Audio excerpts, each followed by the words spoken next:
ఒకరోజు ఒక చిన్న కుర్రవాడు వాళ్ళ నాన్న సమాధి మీదకి బ్యాగ్ విసిరేసి, నాన్న నా ఫీజు కట్టు, లేకపోతే నేను స్కూల్కి వెళ్ళను. మా టీచర్ నన్ను ఈరోజు స్కూల్ నుంచి బయటికి పంపించేసింది. అమ్మని అడిగితేనేమో నా దగ్గర లేవు అంటుంది. నేనేం చేయాలి?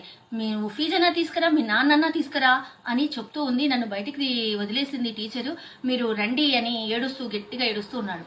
అక్కడ పక్కనే ఒకతను ఫోన్లో మాట్లాడుతూ ఉన్నాడు. అతడు వాళ్ళ భార్య సమాధి కోసం పూల డెకరేషన్ కోసం కొన్ని వేల రూపాయల డీల్ కుదుర్చుకుంటూ ఉన్నాడు.